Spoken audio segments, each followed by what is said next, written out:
담임 목사님께서 하나님이 찾으시는 사람이란 제목으로 말씀 증거해 주시겠습니다. 이 시간 우리 믿음의 고백을 하나님께 드림으로 말씀 앞에 나아가도록 하겠습니다. 하나님 나를 사랑하신다. 하나님 내 인생에 크고 비밀한 계획 가지고 계신다. 하나님 오늘도 나와 동행하셔서 그 계획 이루어 주신다. 아멘. 그렇게 될 줄로 믿습니다. 아멘. 많은 분들이 이미 알고 계신 대로 저는 섬에서 태어났고 섬에서 자랐습니다. 물론 오래 자라진 않았지만 초등학교 1학년 때까지 거기서 있었습니다. 제 기억 속에 제가 살고 있는 고향은 물이 많은 동네입니다. 당연히 섬이니까 물이 많겠지만 저희 섬에는 큰 저수지도 있어서 어릴 때 우리 형들을 따라서 많이 목욕을 다녔던 그런 기억이 있습니다. 그래서 다른 사람보다 물이 가깝고 당연히 물에 뜨는 것도 잘하고 그래도 막 수영이긴 하지만 어디 가서 죽지 않을 만큼 수영도 하고 그랬습니다. 당연히 한 번도 수영을 배워야 되겠다고 생각해 본 적이 없이 청년까지 살았습니다. 그러다가 제가 신대원 다닐 때 가까이 지내던 두 친구가 있었는데 이 두 친구는 아예 수영을 못하는 맥주병이라고 흔히 그렇게 부르는 그런 친구들이었습니다. 이 친구들이 저한테 그러는 거예요. 수영을 좀 같이 배우자고. 저는 이미 수영을 할 줄 아는데. 그래서 친구들이 워낙 간곡히 부탁을 해서 교회 앞에 있었던 청소년 수련관에서 한 6개월 정도 수영을 배웠습니다. 수영을 배우러 갈 때 내심 기대가 있었던 것은 저는 그래도 수영을 좀 할 줄 아니까 내 친구들은 아예 바닥이고 그러니까 다른 클래스로 배정이 돼서 다른 시간에 배우지 않을까 생각을 했으나 그런 일은 벌어지지 않았습니다. 갔더니 저도 똑같이 벽 잡고 발차기 하고 또 빨판 잡고 발차기를 2달 한 것 같습니다. 그래서 제가 하도 좀 억울해가지고 강사 선생님한테 그렇게 말했어요. 저는 그래도 수영을 좀 할 줄 아는데 좀 다르게 가르쳐주면 안 되냐고 그랬더니 딱 이런 지하로 잘라서 하시는 말씀이 폼이 제대로 나오려면 시키는 대로 하세요 그러더라고요. 제가 어떻게 했겠습니까? 저는 순종의 일가견이 있습니다. 빨판 잡고 계속 발차기 했습니다. 그래서 분명한 것은 그때보다 수영을 확실히 좀 잘하게 되었다는 것입니다. 사랑하는 성도 여러분, 왜 기본이 중요할까요? 왜 그렇게 벽차기를 해야 되고 빨판을 잡고 수영할 줄 아는데도 왜 그렇게 한 달이나 오고 가면서 그렇게 해야 될까요? 가장 중요한 건 이것입니다. 기본 자체가 문제가 아니라 기본을 넘어서기 위해서 기본이 필요하다는 것입니다. 기본을 하는 시간이 굉장히 길게 걸려요. 그래서 많은 사람들이 기본을 건너뛰고 싶어 합니다. 그러면 속도도 빨리 나오기 때문이죠. 그런데 기본을 건너뛰면 반드시 문제가 벌어집니다. 언제 문제가 벌어지는가? 정말 잘하고 싶을 때 잘 안 됩니다. 일반적으로 기본에 오랜 시간을 투자한 사람들은 공통점이 있어요. 다 폼이 아름답습니다. 누군가가 테니스를 예술적으로 치면 이렇게 배우시면 생각하시면 돼요. 배운 것입니다. 누군가가 수영을 아름답게 합니까? 이렇게 생각하시면 돼요. 배운 겁니다. 누군가가 탁구를 정말 기가 막히게 칩니까? 이렇게 생각하시면 돼요. 배운 겁니다. 그런데 안 배우고 하면 어느 정도는 아는데 기가 막히게는 못합니다. 안 배우고 하면 누군가를 이길 수는 있는데 아름답지는 않습니다. 그래서 기본이 중요합니다. 기본은 사람에게 불편함을 주는 건 사실이지만 내가 원하는 수준에 올라가려면 반드시 거쳐가야 되는 과정이기 때문입니다. 기본에 대한 강조는 단순히 스포츠에만 그런 건 아닌 것 같습니다. 우리가 살고 있는 삶의 모든 영역이 다 기본을 요하는 그런 영역인 것 같습니다. 우리는 우리가 사는 시대에 삼풍백화점이 무너지는 걸 봤고 성수대교가 끊어지는 것을 경험하였으며 얼마 전에는 세월호가 전복되는 사건도 경험하였습니다. 각각의 영역은 다르고 상황도 다르긴 하지만 근본 원인은 똑같습니다. 기본이 무시되었기 때문입니다. 겉보기로는 아무 문제가 없을지라도 기본이 근본적으로 무너져 버리면 언젠가 반드시 인사사고는 따라오게 되어 있습니다. 저는 신앙도 똑같다고 생각을 합니다. 기본이 되어 있지 않은 신앙은 일정 시간까지는 아무 문제 없이 갑니다. 그런데 반드시 문제가 양산되게 되어 있습니다. 왜냐하면 신앙도 기본이 굉장히 중요하기 때문입니다. 저는 목회자를 양성하는 목적으로 설립이 된 청신대학교에서 대학교를 다녔습니다. 사당동에 있는 학교에 가보시면 언덕을 넘어가가지고 첫 번째 건물 맞은편에 교비가 세워져 있습니다. 이 교부에는 5개의 학훈이 새겨져 있는데 이런 식으로 새겨져 있습니다. 신자가 되라, 학자가 되라, 성자가 되라, 전도자가 되라, 목회자가 되라, 목자가 되라. 신학교니까 당연히 학자가 되라, 성자가 되라, 전도자가 되라, 목자가 되라 굉장히 타당한 학훈이라 생각을 합니다. 그런데 제가 학교 다닐 때도 늘 이해가 안 됐던 거 신자가 되라. 이게 맨 앞에 있어요. 그냥 그 신자가 되라도 들어가 있는 것도 신기해 죽겠는데 그게 맨 앞에 있다는 게 학교 다닐 땐 잘 의미를 몰랐어요. 근데 제가 목회를 하고 나서야 비로소 알았어요. 왜 신자가 되라는 말이 맨 앞에 있는 말일까? 상식적으로 생각을 해보면 청신대학이 5개의 학군으로 출발할 때만 해도 그 학교에 들어오는 모든 학생은 다 신자였을 것입니다. 물론 지금은 목회자를 양성하는 본연의 목적보다는 이제 사회적 일꾼을 양성하는 게 추가가 돼서 교회를 안 다니는 친구들도 이제 들어가는 학교가 되었지만, 적어도 제가 다닐 때만 해도, 그리고 그 학교가 처음 세워질 때만 해도 대부분의 학생은 다 신자였어요. 근데 왜 신자가 되라고 했을까? 다 신자인데 이미. 여기 굉장히 중요한 메시지가 담겨있다 싶습니다. 누군가가 하나님의 특별한 은혜로 훌륭한 학자가 될 수도 있고 목회자가 될 수도 있고 심지어는 누군가를 훈련시키는 또는 사역자가 될 수도 있을 것입니다. 그런데 하나님 앞에서는 모든 사람은 다 똑같다는 것입니다. 신자로 서야 된다는 거예요. 하나님 앞에서 목사로 서는 것이 아니고, 하나님 앞에 학자로 서는 것이 아니고, 하나님 앞에 선교사로 서는 것이 아니라 하나님 앞에 신자로 서야 된다. 그것이 신앙의 가장 기본이라는 것입니다. 최근에 우리는 이 사실을 절감하고 있습니다. 한국교회 부흥을 이끌었던 정말로 유능한 목사님들이 마치 추풍낙엽처럼 그렇게 떨어져 나가는 그런 모습을 보게 됩니다. 이런저런 문제가 있어요. 근데 가장 기본이 무엇입니까? 제가 볼 때 이렇습니다. 신자가 되지 않기 때문입니다. 하나님 앞에서도 목사님인 줄 알아요. 하나님 앞에서도 학자인 줄 알아요. 자기가 하나님 앞에서도 자기가 담임 목사인 줄 알아요. 제가 사랑과 은혜교회 와가지고 가장 익숙하지, 지금도 잘 익숙하지 않은 게 그런 거예요. 담임 목사님께서 설교해 주시겠습니다.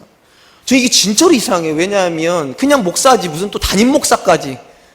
근데 이런 말을 자꾸 듣다 보니까 저도 하나님 앞에 서가지고 담임 목사 왔습니다 이래야 될 것 같아요. 하나님 제가 왔습니다가 아니라 하나님 제가 담임 목사가 왔습니다 이래야 될 것 같아요. 근데 청신대학 학훈이 우리에게 주는 가장 중요한 교훈은 목사가 되는 거 맞아요. 학자가 되는 것도 맞아요. 위대한 담임 목사가 될 수도 있을지 몰라도 하나님 앞에는 하나님이 없으면 아무것도 할 수 없는 연약한 신자로 서야 된다는 것입니다. 근데 오늘 한국교회 목사님들이 저를 포함해서 자꾸만 잊어버립니다. 내가 신자여야 된다는 사실을. 아무것도 아닌 하나님 앞에 정말 아무것도 할 수 없는 하나님이 없으면 연약한 신자라는 사실을 깨닫지 못하니까, 잊어버리니까 그 권력 가지고 타락합니다. 그 실력 가지고 타락합니다. 그 놀라운 영성을 가지고 타락해버려요. 그래서 교회가 어려워져요. 사랑하는 성도 여러분, 이 자리에 이미 장로님 되신 분도 계시고 권사님 되신 분도 계시고 안수집사님 되신 분도 계시고 앞으로 장로 되실 분도 계시고 권사, 안수집사 되실 분도 계시지만 명심하십시오. 하나님 앞에는 그냥 신자입니다. 하나님 앞에서까지 장로일 수는 없어요. 하나님 앞에서까지 권사일 수는 없어요. 그냥 하나님 앞에서는 연약한 성도예요.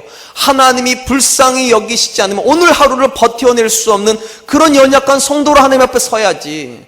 신앙의 연수가 깊어지면 깊어질수록 더 하나님이 가까워질 것입니다. 신앙의 연수가 깊어지면 깊어질수록 신앙은 더 깊은 영향력을 끼치게 될 것입니다. 그래서 저는 신앙도 역시 기본이 중요하다고 생각을 해요.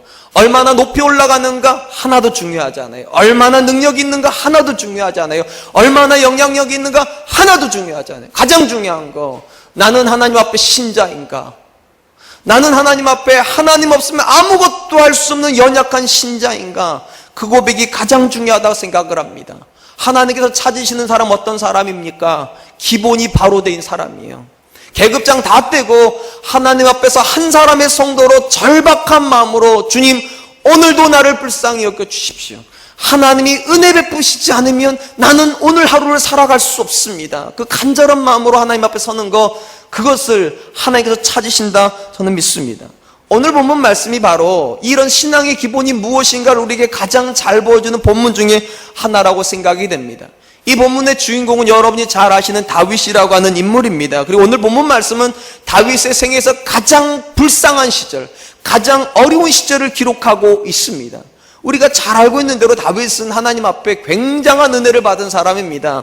이 사람을 하나님께 얼마나 귀하게 여기셨는가 하는 성경에 이렇게 기록이 되어 있어요. 사도행전 13장 22절, 패하시고 다윗을 왕으로 세우시고 증언하여 이르시되 내가 이새의 아들 다윗을 만나니 내 마음에 맞는 사람이라 내 뜻을 다 이루리라 하시더니, 하나님께서 이 땅에 있는 많은 사람들을 보셨지만 다윗만큼 하나님 마음에 쏙 드는 사람이 없었답니다. 그래서 이전 왕이었던 사울을 패하시고 하나님께서 다윗을 세우시면서 이렇게 말씀하셨다는 거예요. 내가 이 사람을 통하여 내 모든 뜻을 이루게 하리라. 여러분이 이미 알고 계시는 대로 다윗만큼 하나님 앞에 특별한 은혜를 입었던 사람도 없어요. 그는 위대한 용사였습니다. 당시 기준으로 말하면 누구도 이길 수 없을 것 같았던 골리앗을 돌멩이 하나로 쓰러뜨린 위대한 용사예요. 그것뿐입니까? 성경 시편 150편 중에 혼자서 77편 이상을 써내는 위대한 시인이기도 하였습니다. 심지어 그는 이스라엘 역사에서 가장 넓은 영토를 다스렸던 가장 성공한 왕이었습니다. 오죽하면 이 다윗의 후손에서 예수님 오신다고 말씀하셨겠습니까? 그러고 놓고 보니까 그는 힘도 있고 지혜도 있으며 심지어 리더십까지 있는 사람입니다. 아무리 봐도 인류 역사에서 이렇게 하나님께 사랑을 많이 받고 이렇게 은혜를 많이 받은 사람은 없지 싶어요. 근데 이 사람도 역시 사람이었던 건 틀림없나 봅니다. 한 여자 때문에 넘어가요. 참 신기한 건 3m나 되는 골리앗을 이겼던 사람이 한 여자 앞에서 무릎을 꿇어버립니다. 자기 부하에 안했던 밧세바를 범하고 그 여자를 자기의 아내로 삼으려고 합니다. 여러분 명심하세요. 그렇게 하나님이 사랑했던 사람도 쓰러집니다. 저와 여러분이라고 예외 아니에요. 또 하나 중요한 거, 하나님이 그렇게 사랑했던 사람이 쓰러졌을 때 하나님 이렇게 말씀하지 않으셨어요. 다윗이니까 괜찮아, 그러지 않으셨어요. 아무리 많은 사랑을 받았어도 하나님께서 범죄한 다윗을 향하여 뭐라고 말씀하셨는가? 이렇게 말씀하십니다. 사무엘하 12장 10절 이제 내가 나를 업신여기고 햇사람 우리아의 아내를 빼앗아 내 아내로 삼았은즉 칼이 내 집에서 영원토록 떠나지 아니하리라 하셨고, 하나님 뭐라고 말씀하시는가? 어저께까지 그렇게 사랑했던 다윗이었음에도 불구하고 그가 범죄하자 이렇게 말씀하세요. 네가 나를 업신여겼다고, 그리고 이렇게 말씀하세요. 네 집에서 절대 칼이 떠나지 않을 거라고. 물론 이 준엄한 호통 앞에서 다윗이 회개를 합니다. 그리고 하나님께서 그 회개를 받으시고 용서하세요. 그러나 하나님께서 절대로 죄의 값은 치르게 하십니다. 죄의 값까지 면제시켜주지 않았습니다. 그래서 그의 집에서 정말로 칼이 떠나지 않는 일이 벌어지죠. 여러분이 잘 아시는 대로 그의 큰아들 암논이 자기 이복 여동생이었던 다말을 성폭행을 합니다.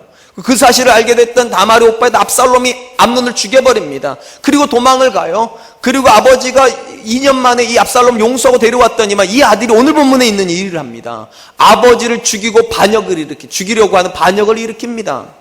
정말로 하나님 말씀하신 그대로 이루어졌어요. 칼이 그 집에서 떠나지 않았어요.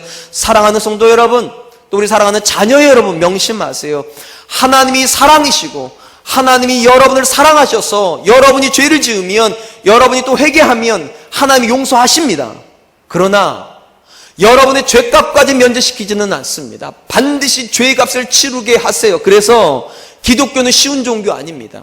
그냥 하나님 앞에 잘못했다고 말하면 다 되는 종교 아니에요. 잘못하면 벌 받아야 돼요. 그게 기독교예요. 그러니까 기독교는 제가 볼 때 굉장히 근사한 종교입니다. 죄인을 그냥 용서하지 않으니까. 그래서 죄에 대해서 쉽게 생각하면 안 돼요. 비록 하나님 앞에서 내가 용서를 구하면 하나님께서 외면하지 않으신다니까 용서는 하세요. 근데 이렇게 말씀하세요. 깨끗하게 되어서 오라고. 내가 용서했으니까 가서 죄값을 다 치르고 오라고. 그래서 다윗은 오늘 본문에서 쫓겨나는 것입니다. 하나님께서 말씀하신 그 죄값을 다 치러내야 되기 때문에 쫓겨나는 것입니다.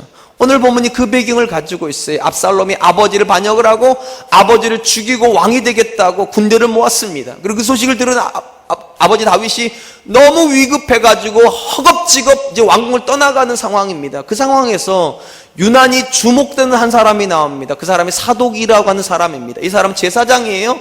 이 사람이 왕을 따라가기로 결정을 하고 그냥 자기만 따라 나온 게 아니에요. 뭐를 하나 들고 왔습니다. 그게 굉장히 중요해요. 언약궤를 들고 왔습니다.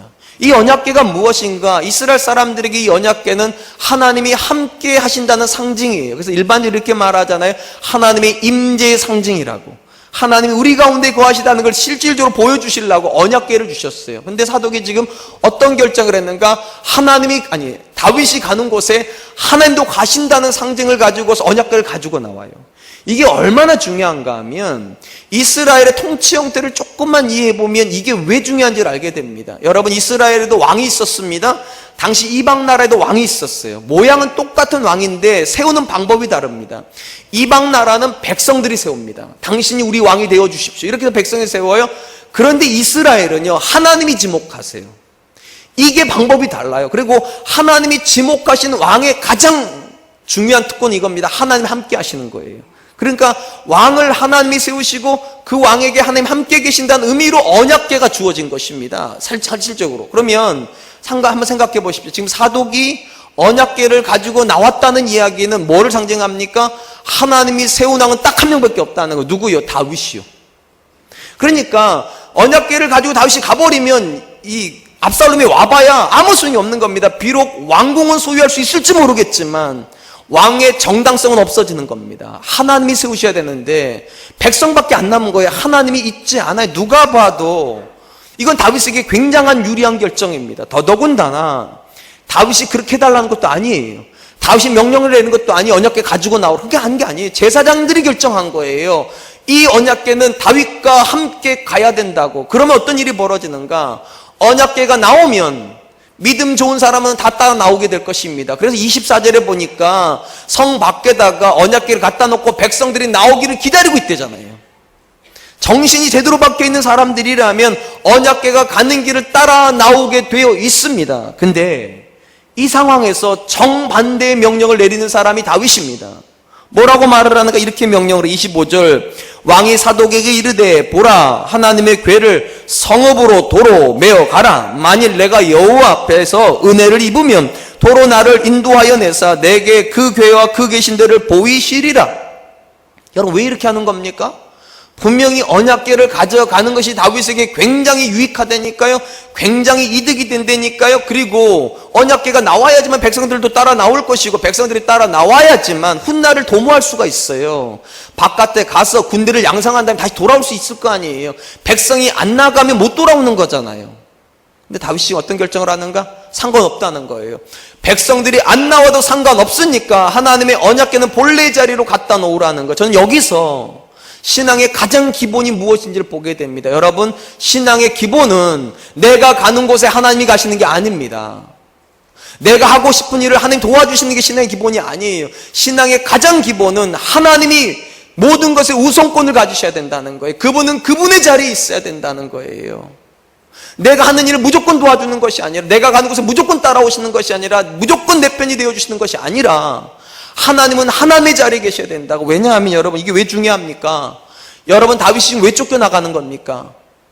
다윗이 잘해서 쫓겨나가는 겁니까? 하나님 앞에 잘못해서 쫓겨나가는 겁니까? 잘못해서 쫓겨나가는 거예요. 잘못해서 쫓겨가는 자리를 하나님을 모시고 갈 수 없다는 거예요. 이 모든 일은 내가 죄를 지어서 당하는 일인데 나 복받자고 하나님 끌고 갈 수 없다는 거예요.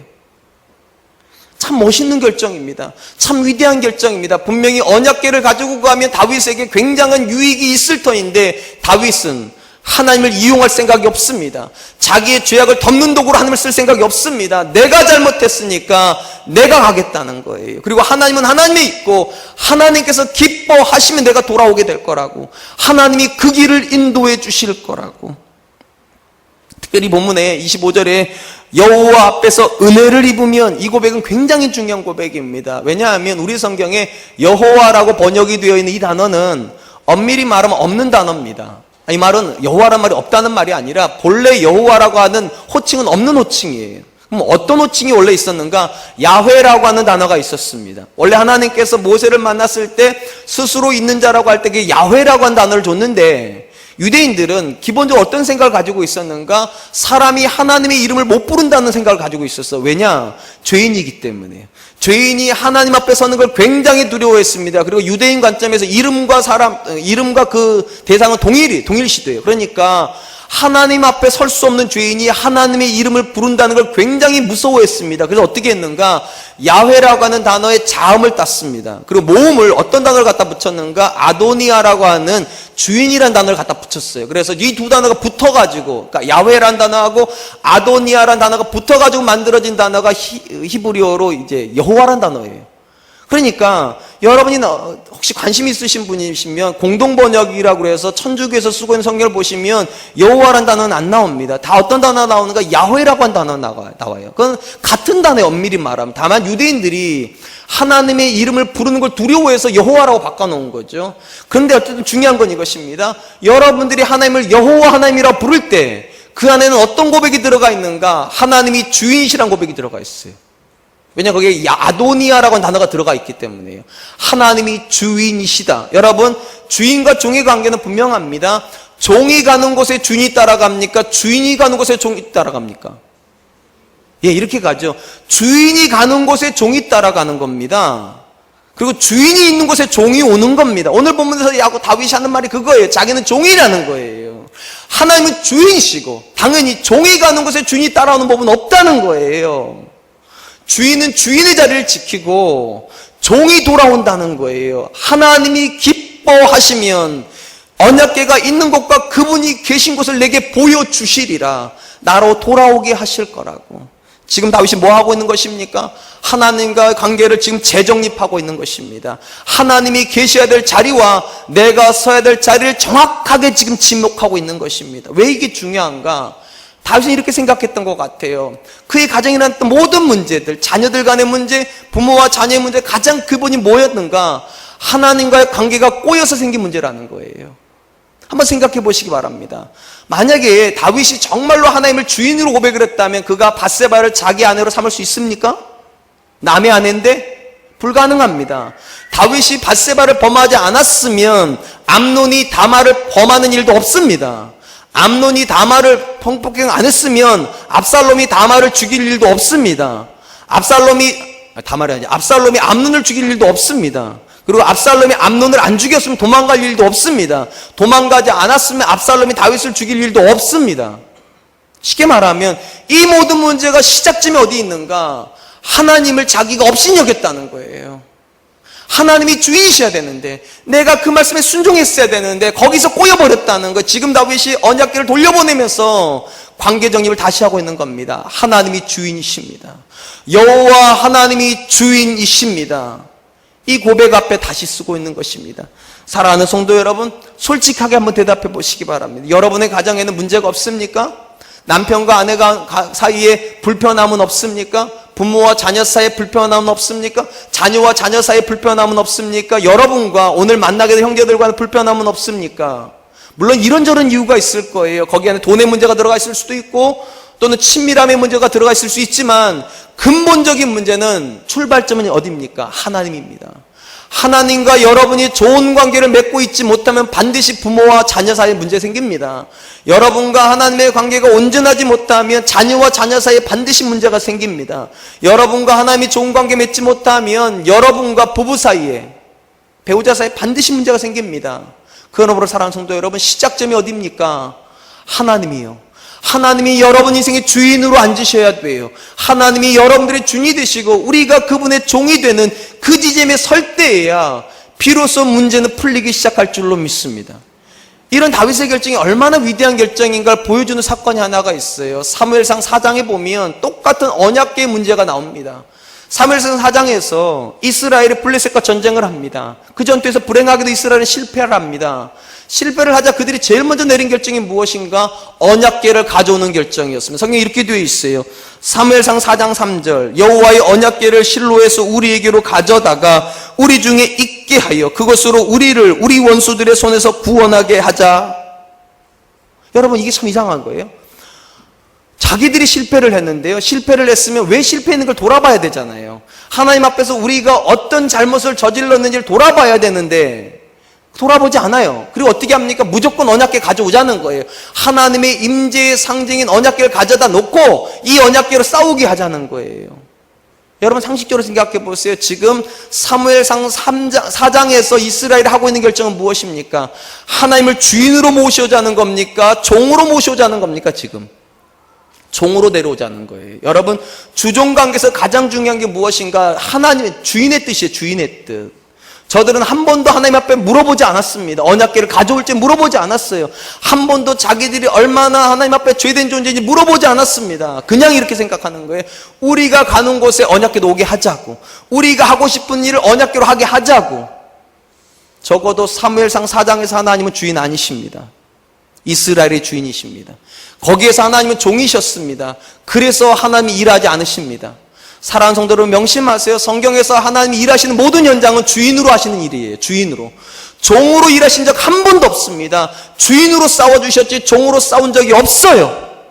그래서 그 전투에서 언약궤가 왔음에도 불구하고 이스라엘은 실패합니다. 하나님이 와주셨는데도 이스라엘은 실패했어요. 그리고 20년 동안 언약궤가 블레셋 땅에서 이리저리 맴돌게 됩니다. 여러분이 아시는 바로 그 사건이에요. 사랑하는 성도 여러분, 왜 하나님이 오셨는데도 이스라엘 땅에서 실패가 계속됩니까? 이유는 딱 하나예요. 관계 정립이 실패됐기 때문에. 여러분들이 하나님 앞에 아무리 열심히 신앙생활을 하고 우리 자녀들이 아무리 기도를 열심히 할지라도 하나님과 관계가 정립이 실패하면 그 신앙이 내 자녀에게 유익 없습니다. 그 신앙이 우리 가정에 유익 없습니다. 그 신앙이 우리 교회에 유익이 없어요. 언제 신앙이 유익이 있는가? 하나님이실 때만이에요. 하나님이 주인이실 때만이요. 하나님이 내 인생의 주인이실 때만 신앙은 내게 유익이 있어요. 그러므로 사랑하는 성도 여러분, 전 저와 여러분들이 하나님 앞에 은혜를 구하기 이전에 먼저 돌아볼 수 있었으면 좋겠습니다. 과연 하나님은 내 인생에 누구신가? 나는 하나님에게 과연 어떤 존재인가? 우리가 하는 기도 중에 가장 중요한 요소 중에 하나가 회개라는 요소인 거 다 아시죠? 기도가 이렇게 시작이 되잖아. 하나님 아버지 이렇게 부르고 감사합니다. 이게 감사에 대한 고백이 나오죠. 그 다음에 뭐가 나옵니까? 회개에 대한 고백이 나와요. 회개가 왜 중요합니까? 회개는 근본적으로 되돌아봄입니다. 내가 하나님 앞에 어떻게 살았는지, 과연 하나님 내 인생의 주인이셨는지, 나는 내 인생에 혹시 하나님 앞에서 내가 주인 노릇하고 있지 않은지 되돌아보는 거예요. 그 다음에 뭐 하는 겁니까? 돌이키는 거예요. 하나님은 하나님의 자리로, 나는 하나님 내 자리로 돌아가는 거예요. 그러니까 회개는 본질적으로 두 가지 고백을 반드시 동반해야 돼요. 돌아봐야 돼요. 내가 어떻게 살았는지. 그리고 반드시 결단이 나와야 돼요. 하나님이 하나님 자리로 가십시오. 내가 내 자리로 돌아가겠습니다. 주여 말씀하옵소서. 주의 종이 듣겠나이다. 여기까지 가야 회개가 된 거고, 이 고백에 근거하여서 우리는 기도하는 거예요. 하나님, 내가 하나님의 종이니까 하나님께서 기뻐하시는 것을 내게 말씀하십시오. 하나님이 원하시는 것을 내게 말씀하시면 내가 그 말씀에 순종하겠나이다. 그게 기도의 본질이죠. 근데 우리는 어떻게 기도합니까? 회개 없이 기도해요. 앉자마자 하나님 내 자녀 어떻게 합니까? 앉자마자 우리 집 어떻게 합니까? 앉자마자 건강 어떻게 합니까? 앉자마자 성적 어떻게 합니까? 그 어디에도 돌아봄이 없어요. 그 어디에도 돌이킴이 없어요. 그리고 기도만 해야 돼요. 마치 이스라엘이 실패하니까 하나님 붙잡고 언약궤 갖다 놓고 싸워달라고 하는 걸 똑같아요. 하나님 안 싸워주세요. 하나님 안 싸워주세요. 왜냐하면 자리매김이 잘못됐기 때문이에요. 자리매김이에요. 그러므로 사랑하는 성도 여러분, 하나님 앞에 간절히 기도하기 전에 먼저 물어봐야 됩니다. 자리매김이 잘 되고 있는지, 우리 인생에서 정말 하나님은 주인이신지, 내 자녀 인생에서 정말 하나님이 주인이신지, 그 자리매김이 됐다 싶으면 기도하세요. 그러면 하나님께서 저는 믿습니다. 똑같이 역사해 주실 것입니다. 똑같이 우리의 싸움을 하나님이 싸워 주실 것입니다.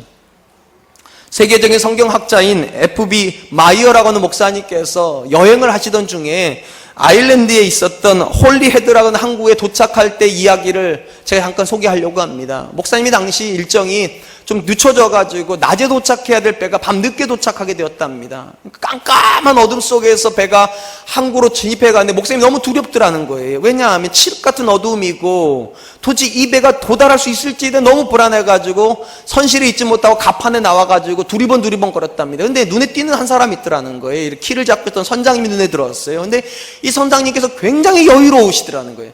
자기는 너무 불안에 떨고 있는데 선장님이 여유롭게 키를 돌리고 있으니까 가서 물어봤다는 거예요. 이렇게 물어봤대요. 선장님, 조금 더 걱정이 되지 않습니까? 바로 앞에 항구가 있다고 해도 전혀 구분하지 못할 만큼 어두운 날씨인데요. 아무리 봐도 아무것도 안 보이는데, 그 항구가 저기 있는 게 분명히 보이긴 하는데 저기로 제대로 갈 수 있을지 안 무서우냐는 거예요. 왜냐, 암초가 있으니까. 이 선장님이 뭐라고 말씀하시는가? 이렇게 말씀하시더랍니다. 그건 걱정하지 마십시오. 홀리헤드 항구에는 언제나 세 개의 불빛을 켜놓았습니다. 그 불빛이 정확히 일자가 되도록 보인다면 우리는 아무런 어려움 없이 항구에 정박할 수 있습니다. 저는 불빛이 일자로 보이도록 배를 조종하기만 하면 됩니다. 그러니까 항구에 불빛이 세 개가 있는데 이 세 개가 모아지는 지점이 항로라는 거예요. 모아지는 지점에 서 있으면 아무 염려할 필요가 없다는 거. 그 길로 가면 항구에 딱 도착한다는 거예요. 그 말을 듣고 FBI는 아니고요. FB 마이어 목사님께서 깨달음을 얻고 이렇게 이야기를 하셨습니다. 하나님이 멀리 계시는 것 같다면 내가 움직인 것은 아닌지 확인해 보라. 하나님이 멀리 계시는 것 같이 느낀다면 내가 움직인 것이 아닌지 확인해 보라. 무슨 말입니까?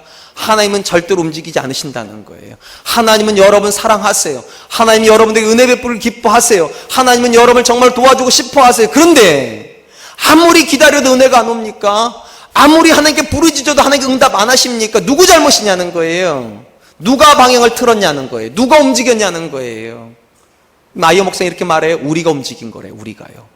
우리가 자리를 잘못 잡고 있는 거라는 거예요. 하나님이 계셔야 될 자리에 내가 앉아있고, 하나님 계시면 안 되는 자리에다 하나님 갖다 놓았다는 거예요. 그러면 반드시 부딪힌다는 거예요. 여러분, 신앙의 여정에서 여러분들이 성공한다는 말 좀 이상하지만, 신앙의 여정 속에서 정말 하나님과 바른 관계를 맺고 싶으십니까? 자리매김을 잘 하셔야 돼요. 하나님이 하나님의 자리로 가야 됩니다. 그리고 나는 내 자리로 돌아와야 돼. 지금 이 본문에서 다윗이 왜 언약궤를 돌려보냅니까? 내가 가는 길에 하나님 따라오는 게 아니라는 거예요. 하나님이 가시려는 길에 내가 따라가는 것이고, 하나님이 계시는 곳에 내가 돌아오는 거라는 거. 돌아오는 거라고. 그러므로 사랑하는 성도 여러분, 우리 삶에 회개의 고백이 좀 있었으면 좋겠어요. 회개가 뭐라고 그랬습니까? 돌아봄이라니까요. 내가 어떻게 살고 있는지 돌아봐야 돼요. 그 다음에 뭐 해야 된다고? 돌이키는 거라고요. 하나님은 하나님의 자리로, 나는 나의 자리로. 그리고 이 고백이 된 사람은 언제나 이렇게밖에 말 못해요. 주여 말씀하옵소서. 주의 종이 듣겠나이다. 우리는 종이죠.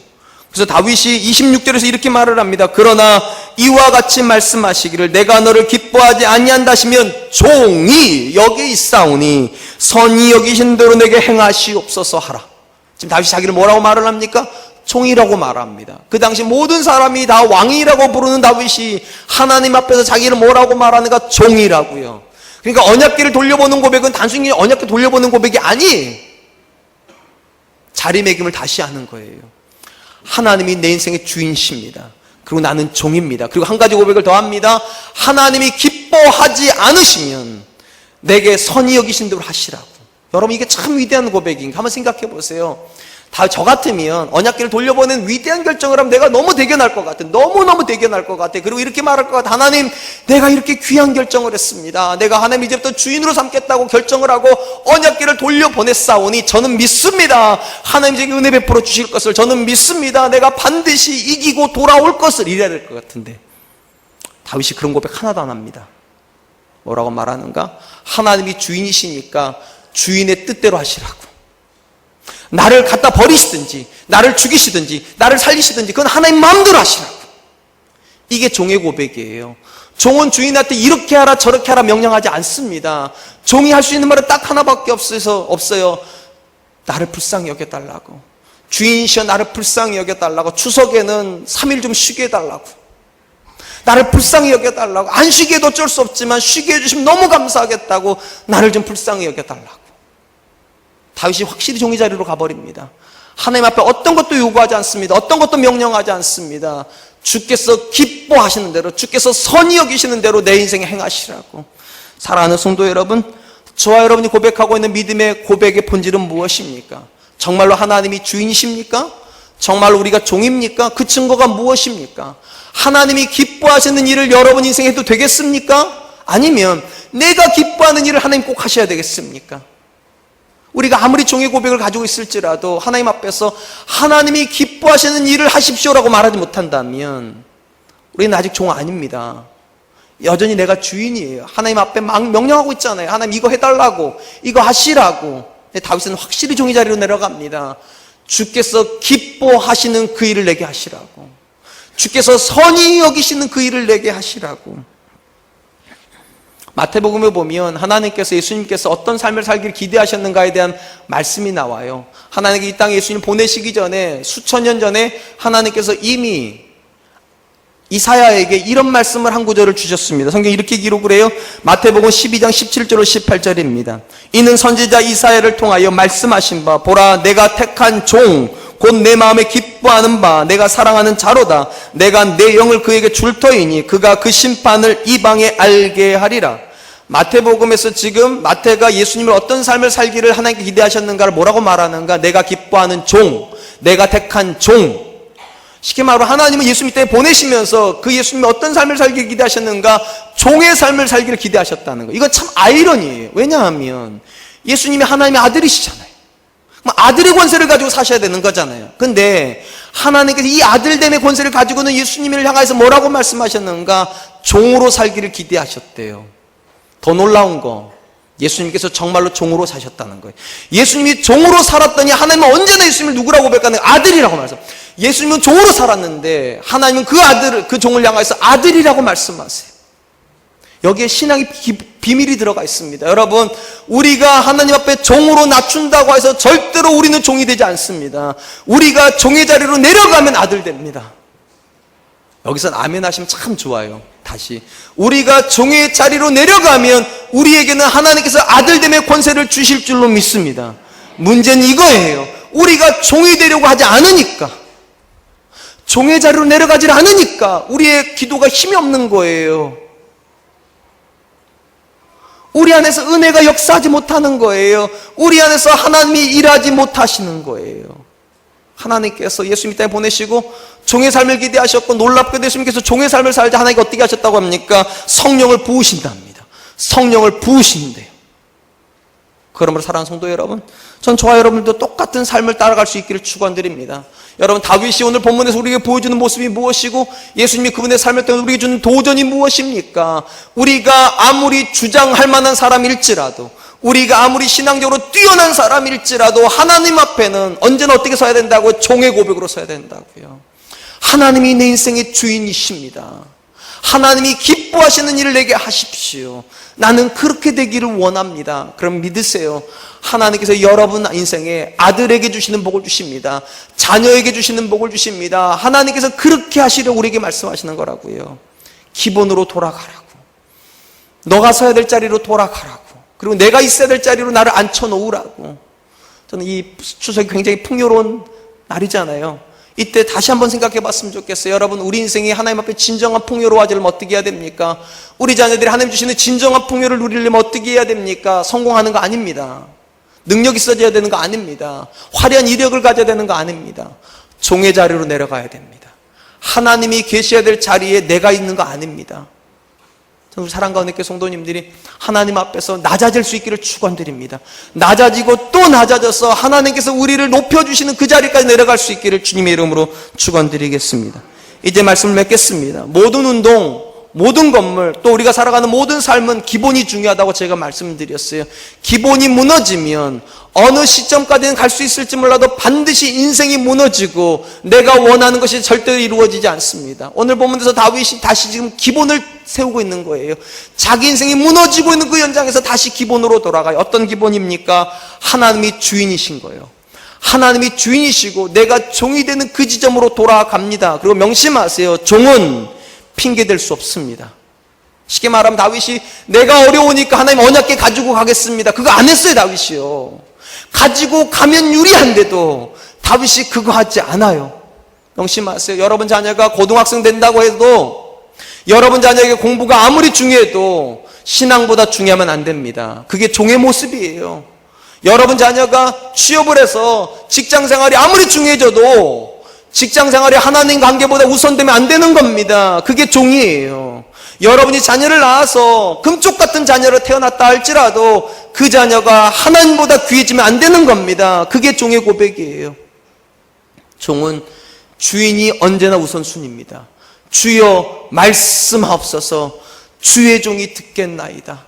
사랑하는 성도 여러분, 지금까지 혹시 이런저런 핑계대진 않았습니까? 사업이 어렵다는 핑계대진 않았습니까? 자녀가 재수한다고 삼수한다는 핑계대진 않았습니까? 내가 이런 문제가 너무 어렵다고 그렇게 핑계대진 않았습니까? 지금 다윗이야말로 핑계를 대야 될 상황이에요. 언약궤 가져가도 되는 상황이라고요. 그런데도 그는 핑계대지 않습니다. 언약궤 돌려보냅니다. 그렇게 말해요. 주의 종이라고. 주의 종이라고. 그리고 하나님이 선히 여기시는 대로 해달라고. 놀라운 것은요, 다윗은 돌아오게 된다는 것입니다. 하나님께서 그를 회복시켜 주세요. 그러므로 사랑하는 성도 여러분, 자리를 다시 잡으십시오. 내가 서 있어야 될 자리가 아닌데 서 있지 마세요. 내가 앉으면 안 되는 자리에 앉지 마세요. 하나님이 앉으셔야 될 자리에는 하나님이 앉으셔야 됩니다. 그리고 하나님이 내 편 되어달라고 기도하지 마세요. 내가 하나님 편 되게 해달라고, 하나님이 내 기쁨 되게 해달라고 기도하지 마세요. 내가 하나님 기쁨 되게 해달라고, 내게 길을 보여달라고 기도하지 마세요. 하나님이 내 길이라고 말씀하세요. 그럼 하나님께서 반드시 저는 믿습니다. 다윗에게 주셨던 모든 회복 우리에게도 회복시켜 주실 것입니다. 다윗에게 주셨던 모든 은혜 우리에게도 주실 줄로 믿습니다. 이번 한 주간이, 아니 우리 평생의 삶이 하나님 앞에서 하나님을 기쁘시게 하는 삶으로 드려질 수 있기를 주님의 이름으로 축원드리겠습니다. 지금 우리 함께 찬양을 할 텐데요, 나 주님의 기쁨 되기를 원하는 찬양입니다. 저는 이 찬양이 참 근사하다 생각합니다. 우린 다 일반적으로 하나님이 내 기쁨 되기를 원한다고, 하나님 내 뜻이 이루어지기를 원한다 그렇게 기도합니다. 근데 이 찬양 가사는 반대예요. 내가 하나님의 기쁨 되기를 원합니다. 하나님이 주인 되어 주시옵소서. 이 찬양 드리면서 하나님, 우리의 삶에서도 신앙에 다시 한번 자리매김이 되게 하여 주십시오. 하나님이 주인 되어 주십시오. 우리 찬양 하나님께 드리도록 하겠습니다.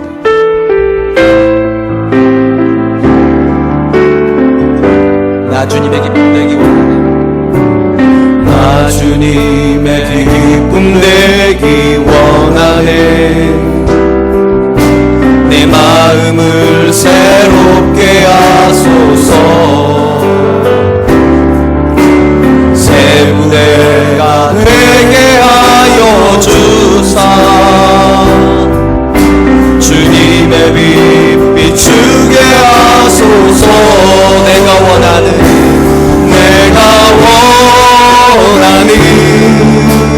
한 가지, 주님의 기쁨이 되는 것. 내가 원하는 한 가지, 주님의 기쁨이 되는 것.